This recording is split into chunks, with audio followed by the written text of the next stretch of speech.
My name is Sam Ogwal, and with also all protocol observed. I must say that if the young people decide today to say that we must end violence and war, we will not be listening or hearing of what is happening in Kenya. I come from northern Uganda, a region that entered into the war immediately when the current government assumed power. That's 1986. We stayed in war for 20 years. I was born within that time. I grew up seeing my parents, in the morning they wake up to go to the garden, in the evening they have to come back and sleep into a nearby trading center because of war. Education became very challenging. Access to social services became very challenging. And I must say that as I talk now, the situation is just improving. The war ended in 2006. I was already in senior 2. But it has not been a very easy, challenging journey. And out of that, of course, by God's willing, I was able to make it through my education life. But every time I wake up, I feel like I owe my community something. And that's the start of my journey into leadership, into youth leadership, and towards supporting the community. As I talk now, we have started a youth center that is training young people, 200 per quarter. Per quarter means after every 4 months, 200 young people within the communities are benefiting out of it. And what is this training all about? The training is about empowerment, tailoring and garment cutting, technical skills, carpentry, bakery, and beauty and cosmetology. They graduate, they go out with skills. And also we have community dialogues that bring young people together. As you could have noticed, the young people need spaces where they can talk about their issues and where they can challenge policies that affect them.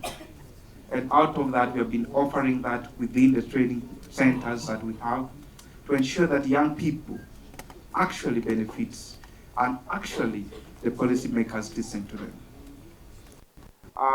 We have been in position as a group of the young people to identify some of the key issues in the community. Where I come from and the district where I come from, the education situation is very bad. Just last year, in a district of over 1,000 children joining the primary living education, only 159 was able to pass in Division 1. That is a performance of a single school in the capital of Kampala. But it's a reflection of the performance of the entire districts. In secondary school, and it's the worst, out of over 500 students that sat for the secondary education at all levels, only 19 were able to pass in first grade. And worst part of it is that only 3 ladies were able to be in that first grade in the entire district. We notice that it's a challenge. And as I talk now, we have started engaging the community because we notice that our parents are not doing the best. They could have been challenged by war and they did not see the benefits of education vis-a-vis the agricultural activities. So we started the initiative of educating our parents, but out of that we do it in a context with the political leaders and the churches. Where I come from is very unique. It's unique in such a way that we pray a lot.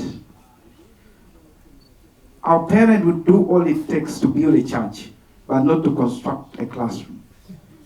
not to pay the school fees of their children.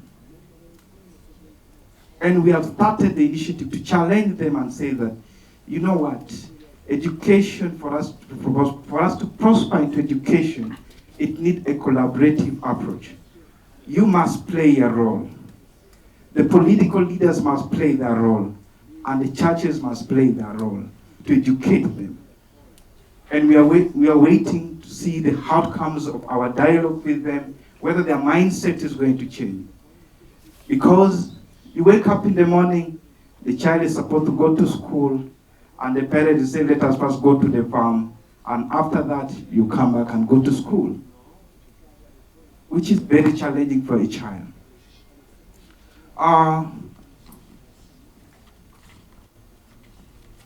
In terms of access to health, our districts have been noticing, or we have been noticing, that many of our mothers don't go and deliver into the hospital, designated government hospitals.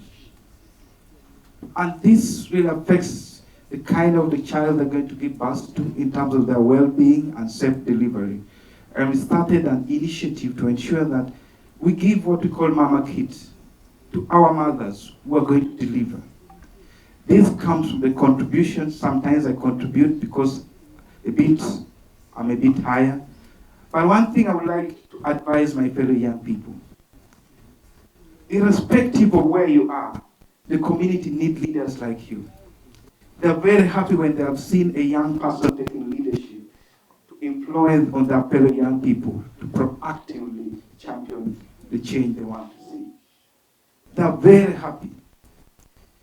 They will respect you.